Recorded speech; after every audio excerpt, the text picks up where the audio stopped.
All right. Hello, everyone, and thanks for attending today's webinar. I'm James Condon, and I'll be your host. Today, we're going to discuss the major threats that we face when operating in the public cloud. This is an introduction to those threats. These aren't necessarily specific to a given cloud provider, so they should be able to apply to whichever cloud you use, whether it's AWS, GCP, Azure, or maybe someone else. Along the way, I'll share plenty of stories about how these threats unfold and provide strategies on how to mitigate against them. Feel free to add questions in the question box, and we'll address those at the end. So with that, let's go ahead and begin. Okay, as an agenda of what we're going to go over, I'll give you a little bit of background about myself and a little bit of insight into how I came into information security and cloud security. We'll kind of go over the differences between traditional enterprise networks versus cloud networks and how threat detection works in those. Then we'll go through the top 10 threats. Like I said, we'll have plenty of examples and mitigations for you. We'll wrap up with a little bit about Lacework, and then I'll give you my final thoughts on the subject. Okay, so I've spent all of my career in information security. Actually got my start in the Air Force Office of Special Investigations. That's kind of like the FBI of the Air Force. There I was a computer crime investigator. I did everything from computer forensics to working on threat intelligence. Following my stint in the Air Force, I went to Mandiant. At Mandiant, I primarily specialized in network traffic analysis for incident response. I also worked with the Intel team as well.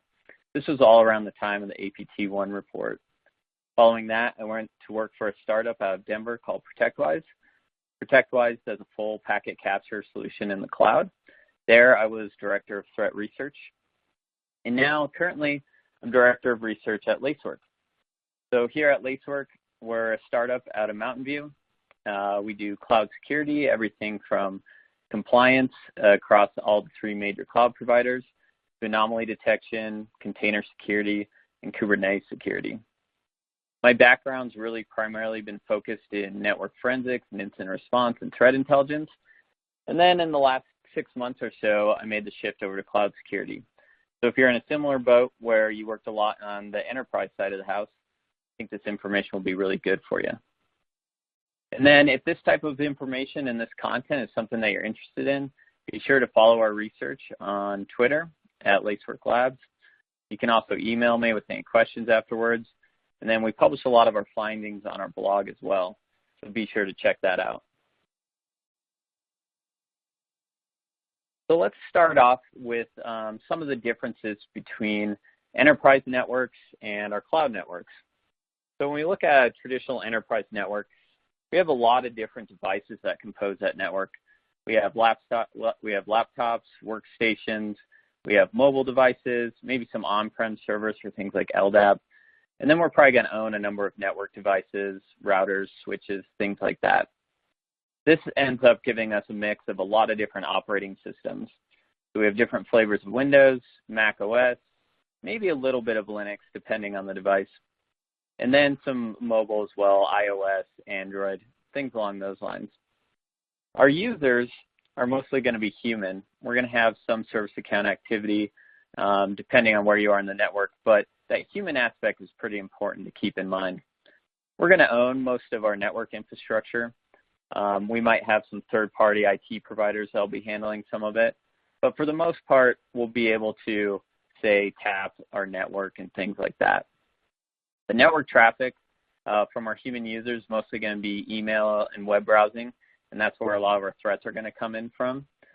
A lot of places have a traditional moat and castle security model, and essentially what this is you build up a perimeter and you try and keep the bad guys out as best you can. Now, when we look at the cloud, it's quite a bit different. On the devices side, we're mainly dealing with servers, and the really important thing to note here is these are ephemeral. So those servers are going to go up and then they're going to come down, and this can happen very quickly. As far as operating systems, Linux is going to be a lot more popular and dominant. You're also going to have some Windows, but you're going to have a lot less of those other operating systems like from your mobile devices and things like that. As far as users on these, you'll probably have some ops users logging in, maintaining your infrastructure, but you're going to have a lot of automated user activity. Something really important to note here is now the ownership of the infrastructure is essentially shared, where your public cloud provider is handling all the physical aspects, and then you're handling the data that rides on top of it. Our network traffic is going to look a lot different. We're not going to have email and web browsing so much, as we're going to have encrypted API communications and now a virtualized network. So for security, we can't do the moat and castle as much, and we have this shared responsibility model that we need to be aware of.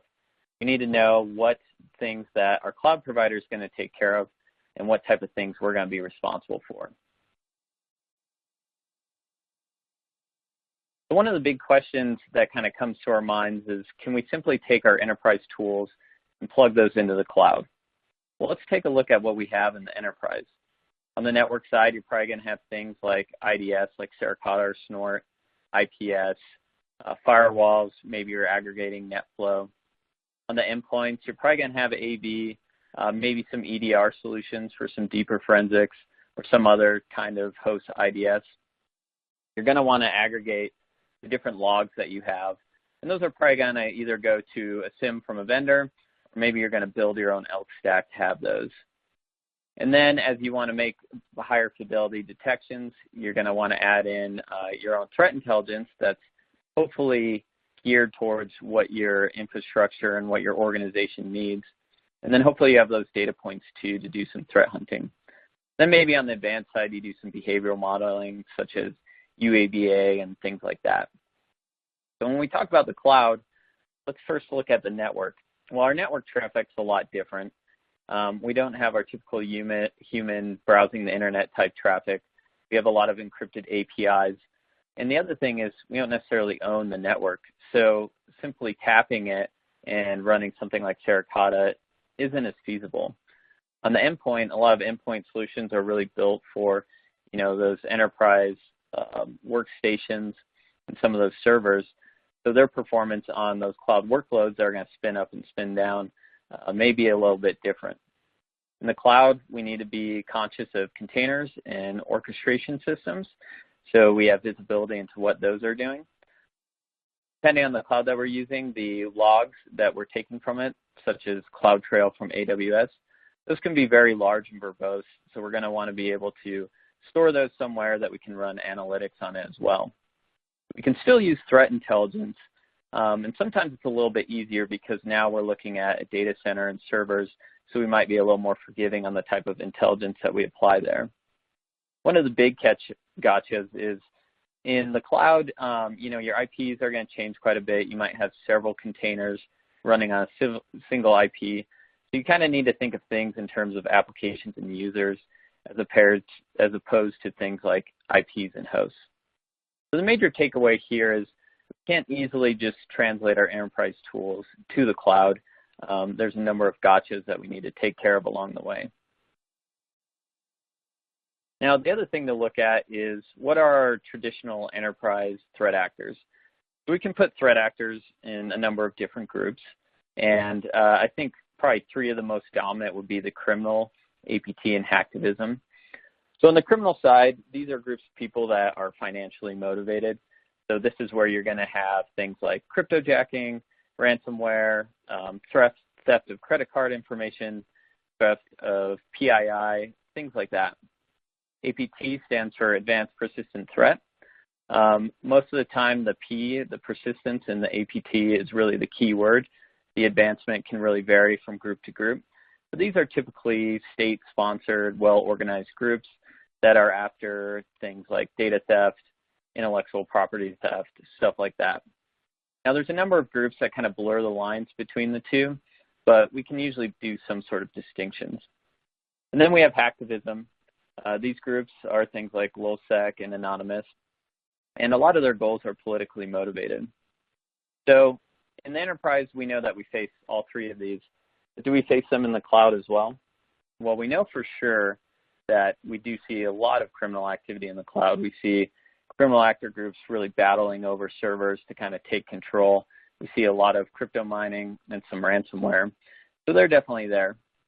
There's not a ton of public reporting about APT actors specifically targeting public cloud resources, but I would venture to guess if there's anything on their target list that they really want to get a hold of and it involves the public cloud, then you could see them operating there as well. On the hacktivism side, same thing. Not a lot of public reporting of direct targets against public clouds. However, a lot of times one of the tools that they like to use is denial of service attacks. And a lot of times cloud servers can be used for those denial of service attacks. So we can kind of say that, all these groups could have some sort of presence in the cloud as well as the enterprise.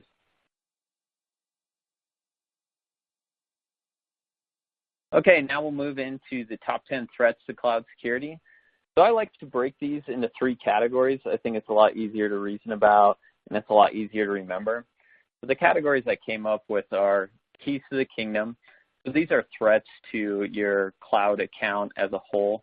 These are things that come from misconfigurations, and they tend to be the most disastrous. Those are things like publicly accessible resources, leaked credentials, malicious insiders.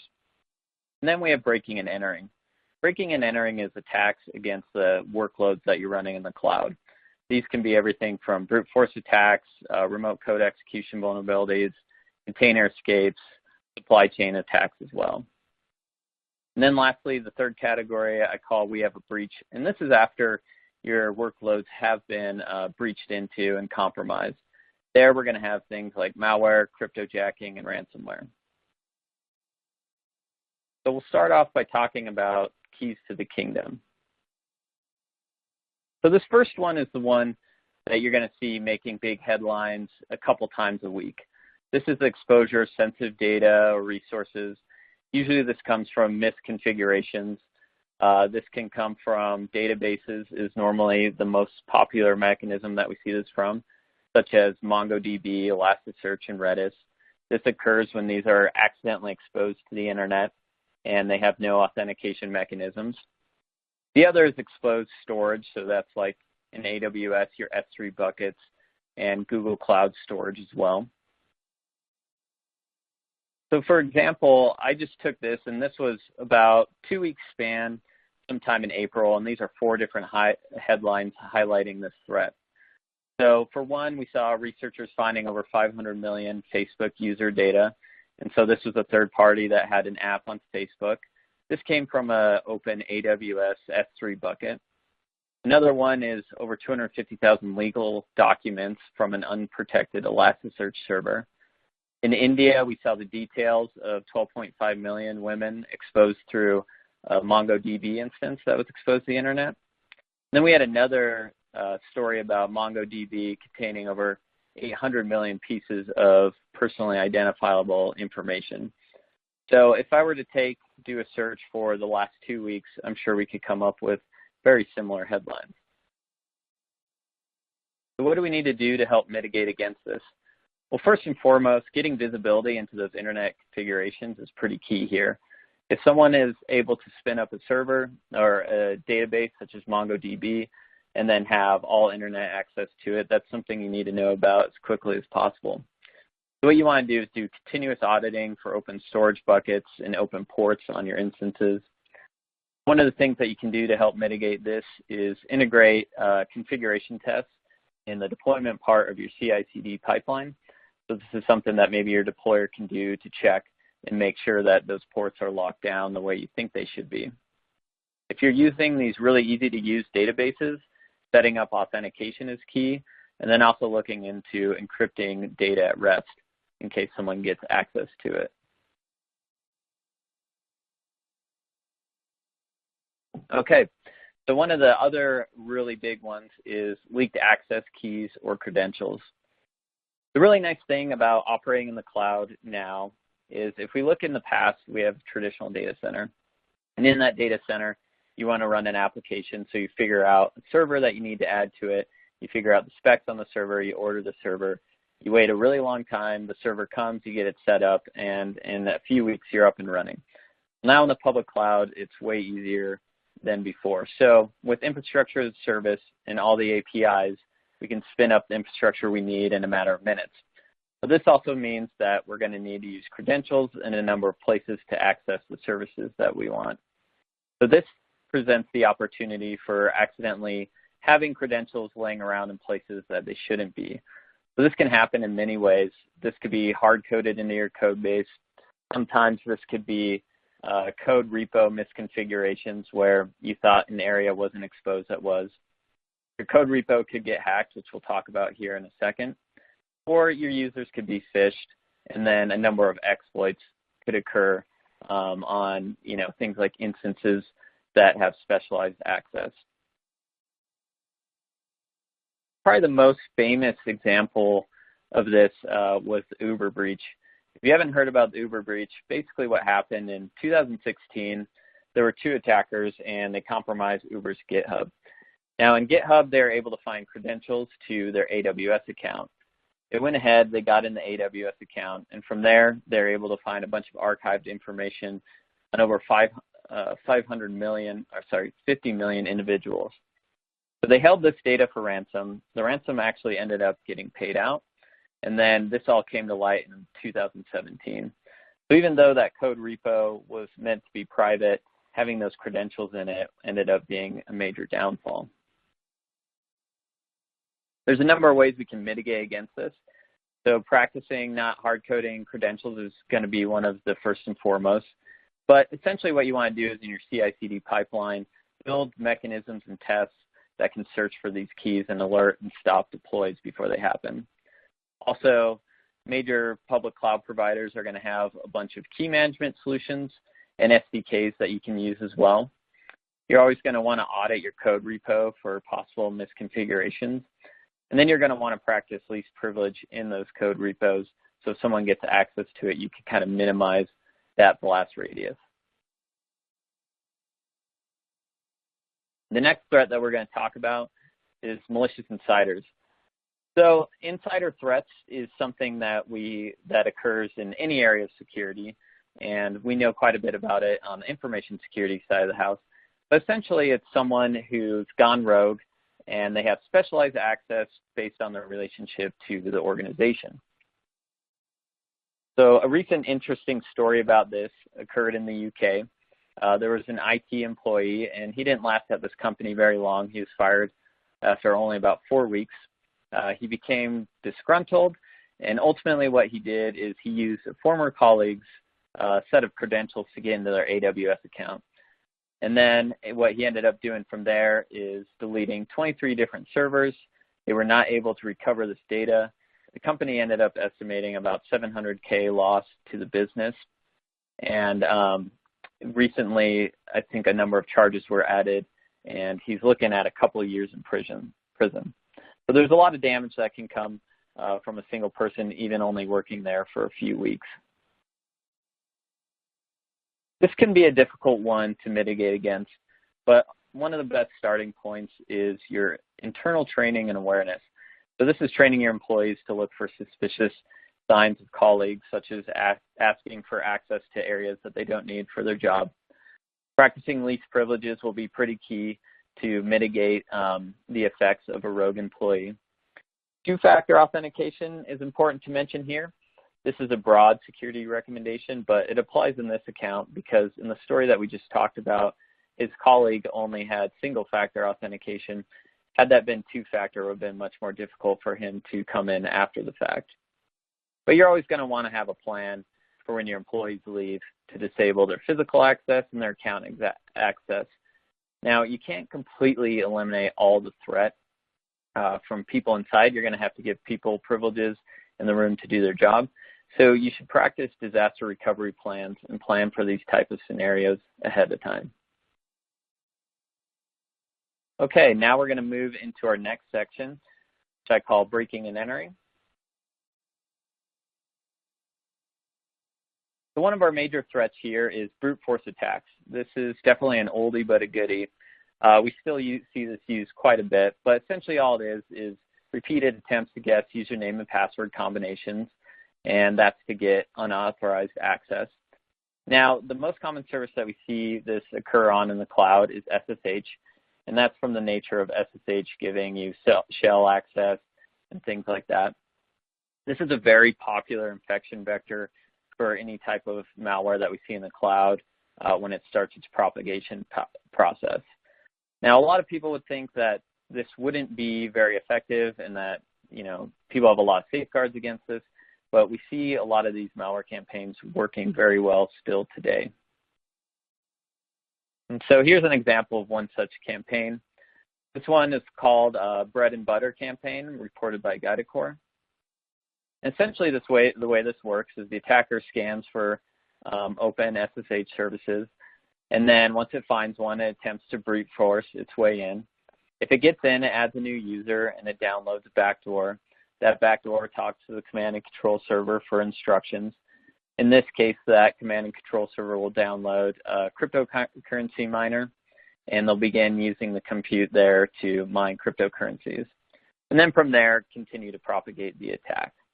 We'll talk more about how this works in our malware section as well. So a lot of the mitigations for these are pretty well known, but something to keep in mind is if you have an automated attack, there's only so big of dictionaries that these malware families are going to use. So getting off those default passwords and making strong passwords are going to be the first best step. You're going to want to continue to monitor for any repeat access attempts and alert on any successful ones after a number of failed ones. Anytime that you can use key-based authentication or other forms of authentication over password, go ahead and do so, especially with SSH. On the network side of the house, you're going to want to restrict access to services that don't need to be exposed. So, for example, if we're using SSH, this is our opportunity to set up a bastion host, and then we can harden that a lot better than hardening a whole bunch of individual servers that have SSH. One other thing that you can do is if you have an internet-facing application in which users need to put in username, password combinations, looking at certain technologies like a WAF that can interdict those type of attacks is very helpful as well. So the next big way that attackers can get into your workloads is through remote code execution vulnerabilities. So these are the type of vulnerabilities we hear about once a week, maybe a couple each week, but ultimately about once every 2 months do we have a critical one on a very popular application. And when these don't get patched, these are ways for an attacker to execute remote code on your server and essentially start owning that server that you have. So this is a very common infection vector, especially with any botnets or any automated activity. One of the things that we find really interesting on our research side is that really old vulnerabilities are still getting hammered hard and are still being used. So you can do a simple search on Shodan for some older vulnerabilities that are high or critical CVE ratings and see that there's a bunch of servers, still connected to the internet. So here's actually an example of that. And you can get the details here from our blog. We go into it in more depth. But essentially, we set up a honeypot, and we put an old version of Redis 2.8.4, and we put that on an old version of Ubuntu. And what we did is we intentionally opened up TCP port 6379, and that's where we can communicate with Redis. And within a day or so, Redis was quickly exploited by a vulnerability from 2005 or 2015. That's a Lua vulnerability. It's hard to see in this image here, but essentially this is a Wireshark snippet of that vulnerability or that exploit being delivered. In the case that we saw, the exploit essentially triggers a download of an install script, and that install script will download a backdoor and set up a miner and then set up persistence on the host. This is a very common theme that we see in any of the cloud-oriented malware that we encounter. You'll see it more later in this presentation as well. So mitigating against this, your number one thing is always being in an area that you can easily patch and update your applications. This also includes having visibility into those applications that you're running. Controlling network access to services that don't need to be exposed to areas that they shouldn't be is going to be very critical as well. Always working on your incident response plan is going to be very important as well. So we want to keep in mind that there's going to be new 0 days. There's going to be applications that you miss patches on. This is going to happen a lot. And this is where you can figure out how to get a quicker incident response plan in place and prepare for these type of attacks.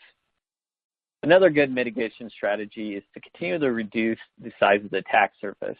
So we do this by pruning code libraries and things like that from our systems that we don't need to use. Something that's pretty interesting and specifically applicable to the cloud is container escapes. So if we look at how container adoption came to be, we, back in the day, would run our applications on bare metal servers, and then we developed VMs, and then those virtual machines made it a little bit easier to add and work well with the type of servers that we had. We could run multiple applications, but these had a lot of overhead involved. Then containers were developed, and containers make it much easier to make your applications portable and to do really good resource utilization. So one of the big concerns with this, though, is if an attacker was able to compromise a container, and they compromise the application running in it, if they could escape out of that container, they could potentially take over other containers that are running on that host as well. So it's important to note that containers provide isolation from the host, but they're not a true sandbox like a hypervisor is for a VM. So this is something that'll be on our mind. Now, container escapes generally occur from misconfigurations, such as running a container privilege that doesn't need to be, or mounting certain volumes that we shouldn't be mounting. But there are a couple exploits that can factor into this as well. So earlier this year, we heard about kind of one of the first of its kind, like true blue container escape vulnerability, and that's CVE 2019-5736. So this one's pretty interesting in that if an attacker can get root inside your container, they can essentially overwrite the run C binary that your container runtime uses to operate.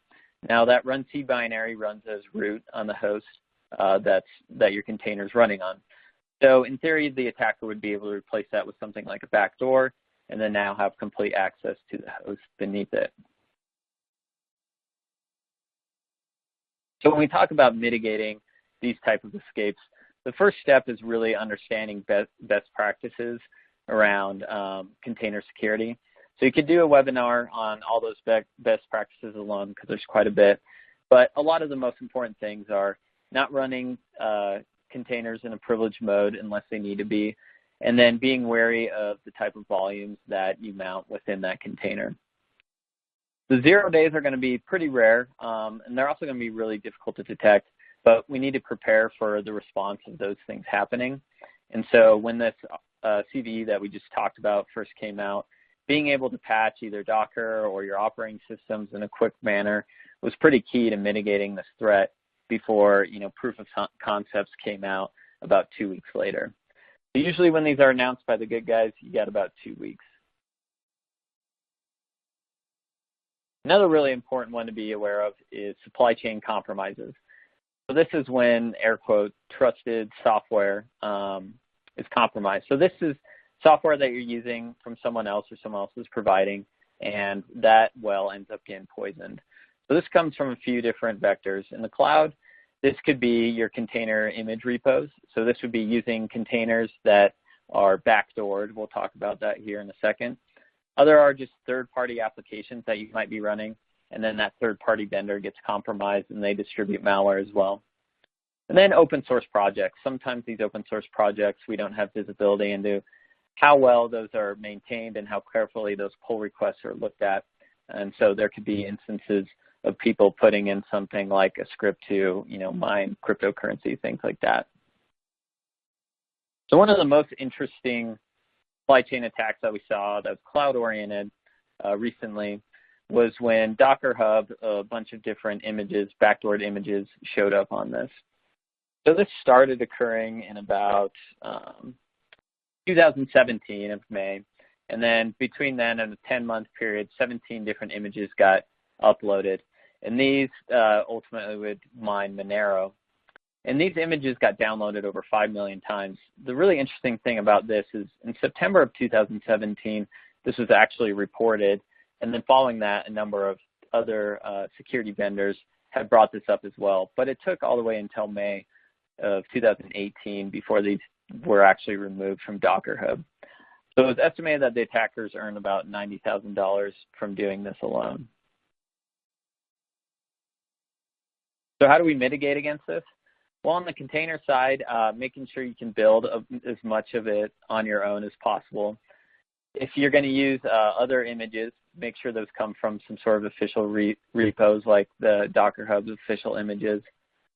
You're going to want to have really strict access control to the image repo that you have so an attacker doesn't get in and replace your images. Doing image scanning is always a good bet as well. Using least privilege tools for your command or your CI/CD pipeline is going to be very helpful so you don't get too much access into those image repos.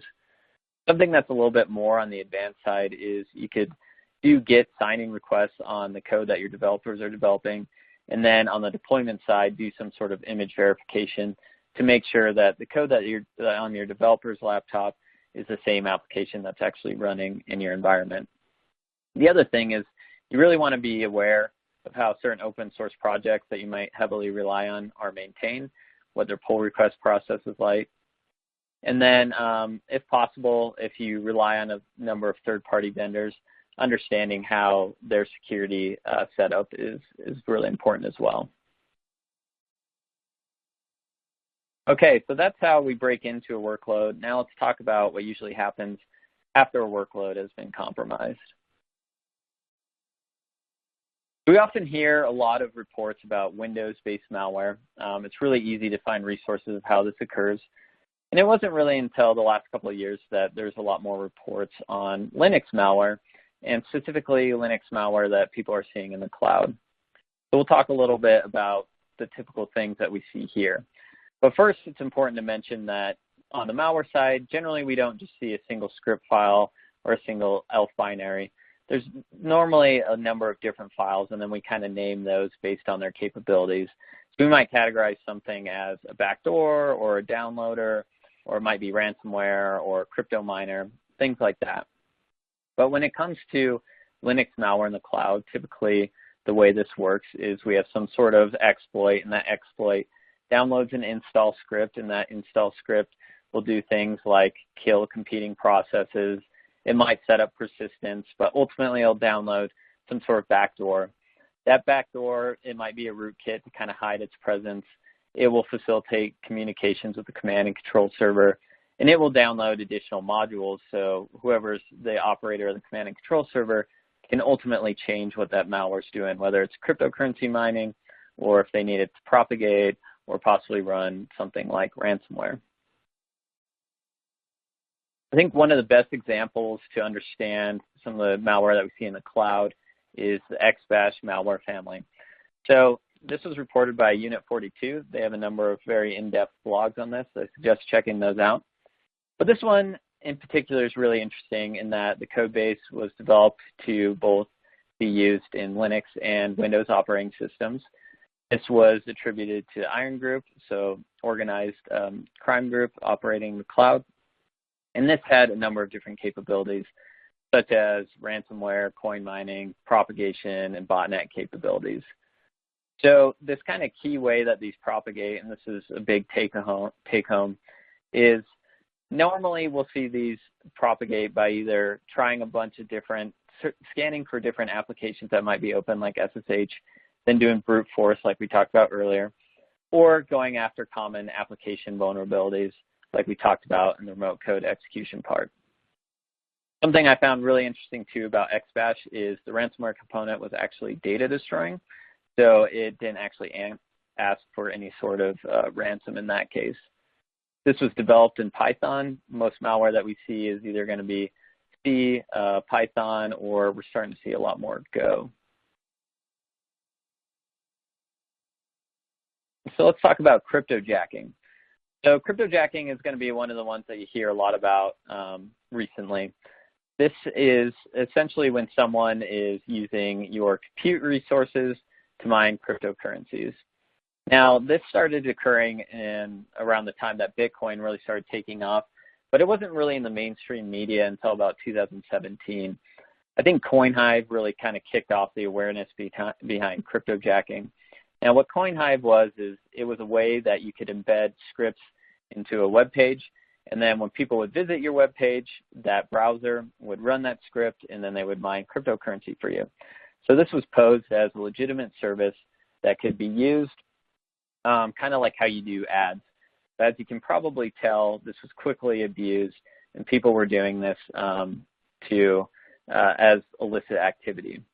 But one of the things that's really interesting about cryptojacking is it doesn't just target certain devices. It's really targeting anything with a CPU or GPU. So we see this in the public cloud. We see this being used on people's browsers.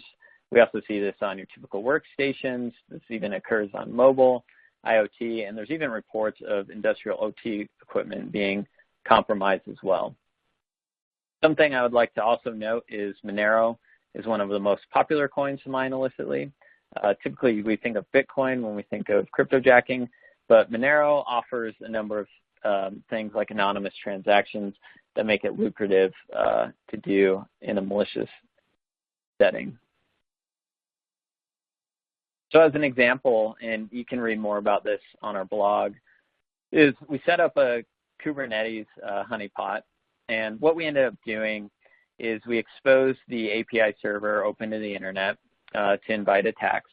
And specifically in Kubernetes, for the API server, it actually listens on 2 different ports in the default configuration.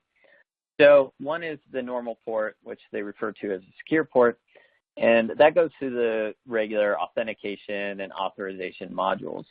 Now, they also have an insecure port that's really meant for just testing and bootstrapping. And this actually bypasses authentication and authorization. So you can see that if we expose that to the internet, anyone who can talk to that essentially can act as a cluster level admin on our Kubernetes cluster. So that's what we did. One thing that was really surprising when we did this is it took over 30 days to actually compromise this Kubernetes cluster. Most other honeypots we set up see being compromised within a couple of days.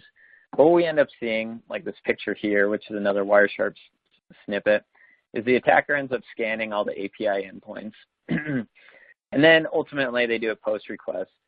That post request contains or adds a replication controller, which adds 5 replicas of CentOS.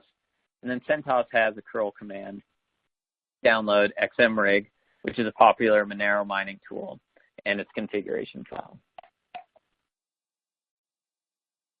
So in this next slide, this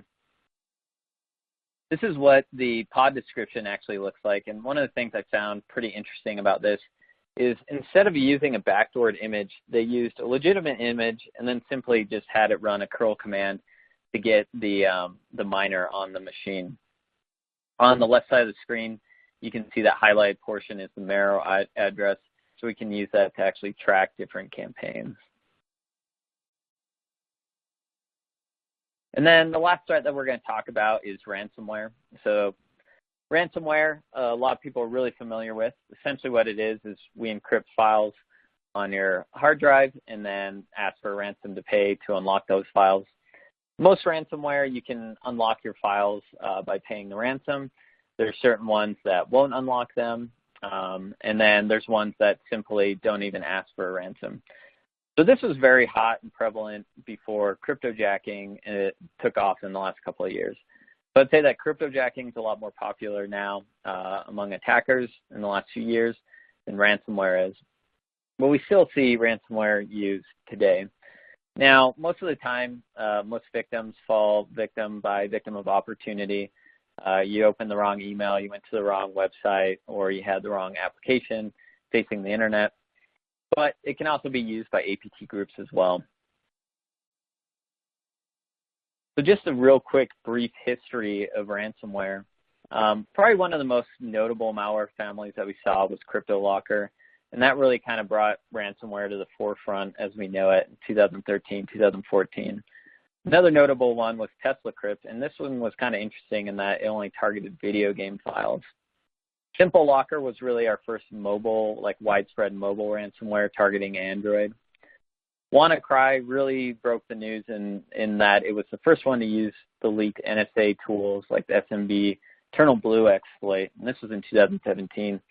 And this was a really interesting story as well because a security researcher was able to actually stop the global spread of WannaCry by registering a one of the domains that was hard-coded in to be a kill switch.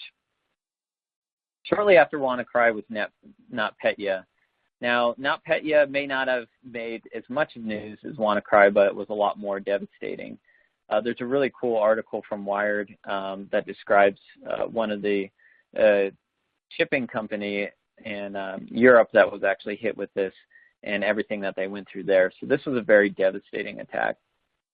SamSam was kind of one of our first targeted ransomware as a service, and the authors and people behind this received indictments in 2018. Another targeted ransomware that we've been hearing about most recently is Ryuk as well. So I went ahead and I rolled the mitigations for malware, cryptojacking, and ransomware into the same slide, because a lot of them really are kind of the same way.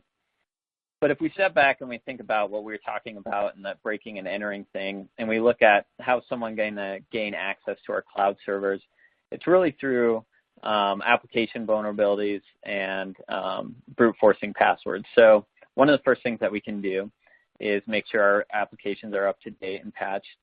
The next thing that we can do is ensure strong passwords are being used. After that, we want some sort of host IDS monitoring, looking for nefarious activity on those hosts themselves. We're going to want to monitor the network on the network side of the house using threat intelligence, looking for popular command and control channels and things like that. Specific to cryptojacking, you're going to want to set up billing alerts, and this is kind of interesting. It's funny and not funny at the same time, but a lot of times finance departments are the ones that discover some of these large-scale cryptojacking attacks, because they're the ones that see that the AWS bill went up by tens of thousands of dollars in a given month. You can monitor CPU usage. A lot of crypto miners are going to kind of tip that off. It depends on the miner itself. And then there's ready access to a lot of popular mining pools. A lot of malware is going to use private mining pools, but just noting any of the major ones is a good place to start as well. Ransomware can either be extremely destructive or not destructive at all, depending on how your backup and discovery plans are put into place. So the cloud really gives you a great opportunity to back up your data easily. So making sure you have a good plan for that is going to be very important. So that wraps up the top 10 threats. Real quick, I'm going to give you a little background, a little bit about Lacework. So Lacework has a unified cloud security platform. So we provide compliance and auditing for the major public cloud providers, AWS, Azure, GCP. We also have a Linux agent, so you can do runtime detection on any of your Linux hosts, whether that be in a public cloud provider or your own cloud or your own data center. We do this in a number of different ways. So we'll do things like in AWS, we'll ingest CloudTrail logs, and then we'll feed that into a machine learning algorithm to build a baseline of what the expected behavior is. Our Linux agent will do this with your process metadata as well. And then we can alert on those deviations from this. So this works really good at things like looking at logins from new locations or unusual network connections, stuff like that. We also layer in threat intelligence too, so all the things that our research team does gets baked into the product to make sure that we're monitoring any major command and control sites. We do file integrity monitoring as well. And then in addition to this, we have great visibility into containers and Kubernetes. This tool is really meant for both your security teams and your DevOps teams. There's a number of things that are really featured to make those two work well together. We have a lot of happy customers, so feel free to reach out if you want a referral from one of them. And then lastly, if you want to do a free trial of Lacework, you can go to lacework.com/free, and this will get your hands on a 30-day Lacework deployment. Okay, so some final thoughts here. Cloud security is still fairly new. I think there's a lot that we're working out. There's a lot of new technologies and understanding how these new technologies need to be secured. It's kind of a new thing for us. But I'd say one of the first and biggest challenges is visibility can be really difficult. So on a traditional enterprise network, you might be able to easily get, a network topology diagram. but understanding what your cloud account looks like and who's accessing it can be really difficult. The other really important thing that we need to be aware of is, the shared responsibility model. So we need to understand that the cloud provider is going to handle your infrastructure security, but in general, you're going to be handling the data security. So really knowing where those lines are is going to be a key factor in your success when you're securing your cloud. One of the things I kind of like to ask is whether or not cloud security is kind of like the Wild West. And I make the analogy of the old Microsoft in the early days. And so what I mean by this is, for example, if we set up honeypots, we see several different attackers trying to boot each other out and take over these servers. So it's a little bit chaotic. And the other thing is, coupled with hard visibility, it makes it an interesting place to operate. So the big question that kind of comes to mind is, are we moving towards a more secure or a less secure model? So for me, I think we're moving towards a more secure model. And I think that we're building a lot of new technologies. Like if you look at, containers and all the different security features that your cloud provider is going to provide, this gives you a lot more opportunity to do something a lot more secure than, say, maybe if you just ran your own data center and you strapped it on the internet. So I'm very optimistic about the direction that we're heading in. But one of the final notes is I feel like anybody who comes from the traditional security side, one of the things that we used to always harp on was that developers really need to become more security savvy. Well, I think in the last couple of years with the cloud really taking off and all these new technologies, our developers have really done this. And then now we find ourselves in a situation where the security people really need to become more developer savvy to understand the type of tools that we need to run our applications. So with that, I have a number of resources here. What we're going to do is we're going to publish these slides online, so you can go ahead and look up some of these stories, check out our blog, things like that. I always want to encourage you to follow our Twitter account, where we'll share insights from our research, and then some of our finished research is going to be on the blog, so be sure to check that as well. And then with that, we'll go ahead and move into some Q&A. So give me a second while I pull this up.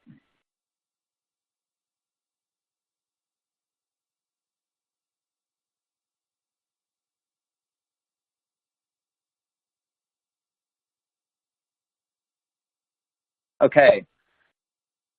So one of the first questions that we got is, are there different ways to set up honeypots to detect certain types of ransomware like cryptojacking? Well, first off, we categorize cryptojacking and ransomware as two separate types of malware with two different goals. But as far as honeypots, essentially, when we set these up, it's really dependent on which type of applications we put out and which vulnerabilities they come with. And then essentially what we're going to see is whichever actor group gets a hold of it first is really going to be the one that's going to take care of the type of attack that goes against it. One of the things that we definitely see is we see the groups kind of trend together. So if a lot of people are doing ransomware, then that's what most people are going to be doing, or cryptojacking, vice versa. Okay, and let me look at one of these other ones.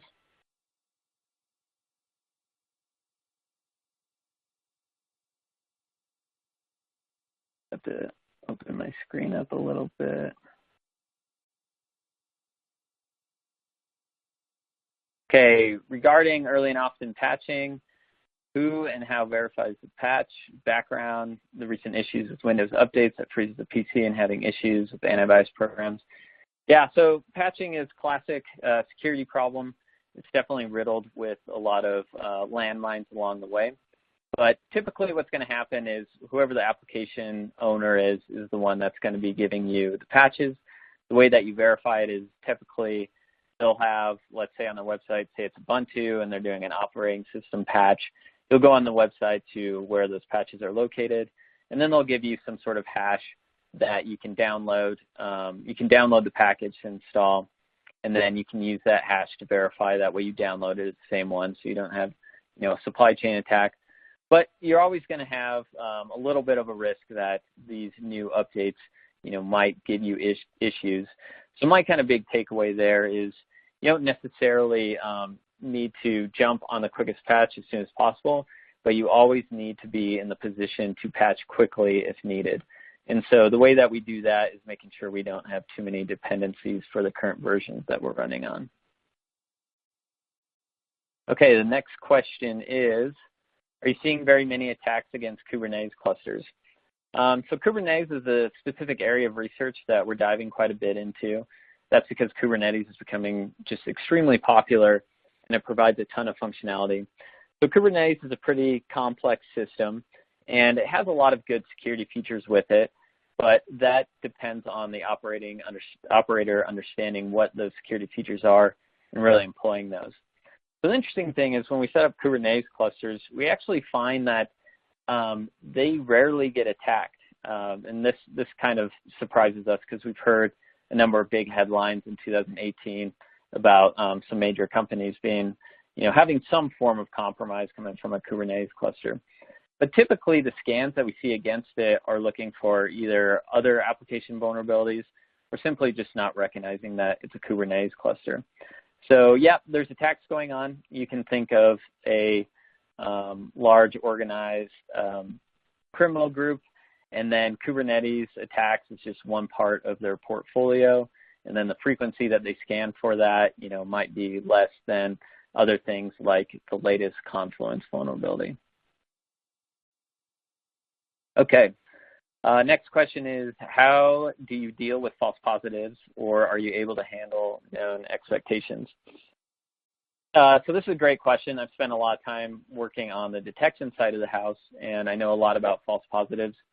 And really, false positives really kind of come down to your risk tolerance. So the first question to ask is, can you tolerate false negatives? So if you miss attacks, how devastating is that going to be? And then you couple that with the amount of resources that you might have.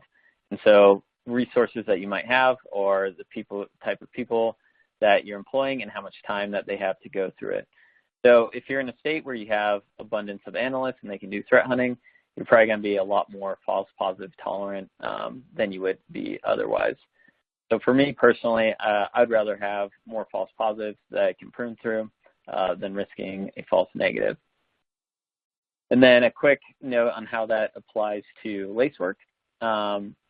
If we ever have false positives related to threat intelligence that we apply, that's something that our research team actively monitors so we can update that intelligence appropriately.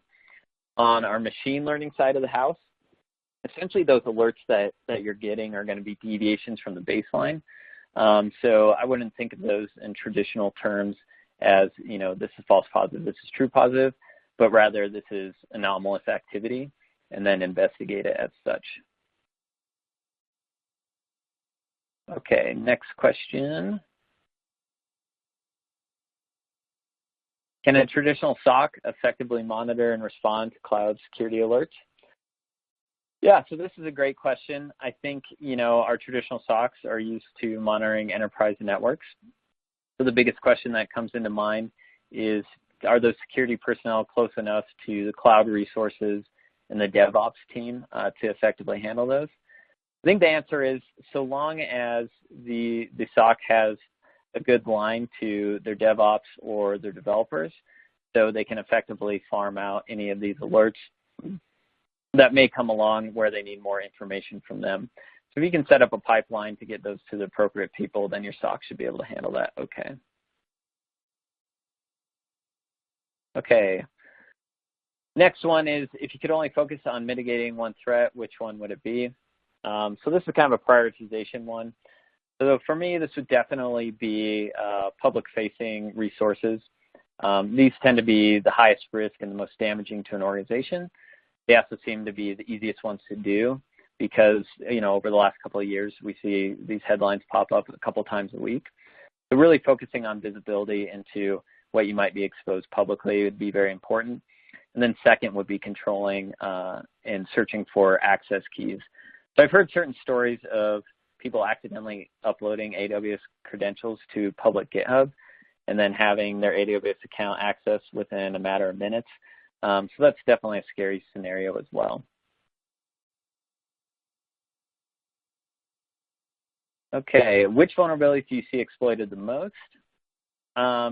So as far as recently, in the last couple months, there is a Confluence vulnerability that recently came out. This is an unauthenticated remote code exploitation vulnerability. And this one in particular is getting hit really hard. This happened about mid-April, and from there we saw a lot of attackers kind of jumping on it. There's also a Jenkins CVE that came out in December that's being hit pretty hard as well. So those are two applications that could easily be internet-facing and can be very vulnerable to that if they're not updated. Another question that we have here is, what's the most interesting thing you're seeing attackers do? So the thing I find extremely interesting is when we set up these honeypots, we take a look at attacker activity, and when a certain vulnerability gets really hot, like this Confluence one, you'll see one actor group successfully get a hold of the server and start mining cryptocurrencies.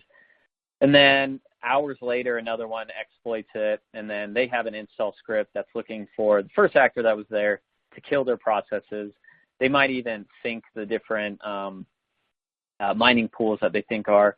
And then you'll see this pattern of about 4 different ones really battling for these different cloud servers. So I find that to be really interesting.